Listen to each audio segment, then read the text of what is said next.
Cela s'est passé comme ça. En 1677, Sir Thomas Grosvenor épouse Mary Davis. Il a 21 ans, elle en a 12. Nous, ça nous dérange un peu. Mais on était un peu moins regardants sur ces choses-là au XVIIe siècle. Mary hérite d'environ 200 hectares de terres marécageuses à l'ouest de Londres. Au premier abord, pas grand intérêt, me direz-vous. Mais une terre, c'est une terre. Et Thomas décide de les garder pour les jours de vaches maigres. Dans les années 1720, la ville de Londres est en pleine expansion et les prix de l'immobilier flambent. Les descendants de Thomas entreprennent alors d'assécher ces terres qui deviennent les quartiers chics de Mayfair, Park Lane et Belgravia. Et comme une bonne nouvelle n'arrive jamais seule, Hugh Lupus Grosvenor reçoit le titre de premier duc de Westminster au XIXe siècle. Depuis, les Grosvenor ont veillé jalousement sur leur marécage et l'histoire raconte que dans les années 1940, les États-Unis ont souhaité racheter le terrain sur lequel se trouvait leur ambassade.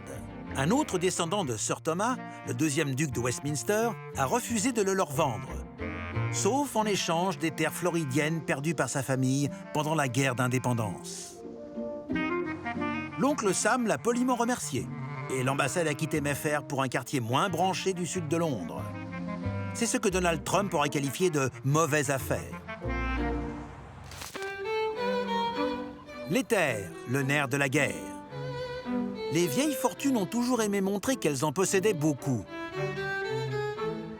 et préféré passer les transactions qui sous-tendent leur patrimoine sous silence. Ce qui ne signifie pas que l'aristocratie ferme ses portes aux personnes qui se sont enrichies à la sueur de leur front. Comme Jakob Fugger. Le banquier allemand a créé le premier réseau de renseignement du monde et a utilisé ce canal pour avoir une longueur d'avance sur l'actualité financière, comme le fait un analyste financier aujourd'hui. Surnommé Fugger le riche, Jakob était celui que les papes et les rois venaient voir lorsqu'ils avaient besoin d'argent. Et cela n'a rien d'étonnant. Sa fortune représentait 1% du produit intérieur brut européen. Mais Jakob était aussi un précurseur de la philanthropie telle que nous la connaissons aujourd'hui. En 1516, il a créé les premiers logements sociaux du monde à Augsbourg, au sud de l'Allemagne.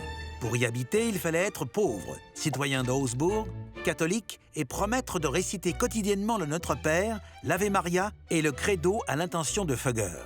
500 ans plus tard, le lotissement existe toujours et ses conditions prévalent encore. Après avoir donné un coup de pouce financier à Charles Quint, la famille Fugger a été anoblie pour être détrônée 300 ans plus tard par une autre lignée de banquiers. Mayer Amschel Rothschild était une figure centrale du paysage financier au XVIIIe siècle et le banquier personnel de la famille royale allemande. Mais son meilleur investissement, c'était ses 5 fils, qu'il a éduqués pour reprendre le flambeau. C'était à une époque de guerre et de révolution, où l'or et l'argent déplacés à travers le continent étaient la cible des bandits de grand chemin, pirates et armés en guerre. Alors, Rothschild a eu une idée. Chacun de ses fils, collectivement surnommés les 5 flèches, a ouvert une succursale dans une capitale d'Europe. Et comme ils étaient frères, ils pouvaient se faire confiance. Alors, au lieu de s'envoyer de l'argent, ils s'envoyaient des lettres de crédit. C'est ainsi que les premières pierres de la finance internationale ont été posées. Un système beaucoup plus sûr qui a mis au chômage les bandits de grand chemin. Les Rothschild ont financé le gouvernement britannique pendant les guerres napoléoniennes. Et leur réseau international leur a permis d'organiser le transfert d'espèces sonnantes entre l'Angleterre et le continent pour financer l'effort de guerre et payer les soldats. Leur système de courrier était si efficace que Nathan Rothschild, basé à Londres, aurait été informé de la victoire de Wellington à Waterloo une journée avant le gouvernement britannique. Tout au long du XIXe siècle, leur réseau et leur argent ont sous-tendu le développement de l'Angleterre et de l'Empire britannique, l'industrialisation et la mondialisation.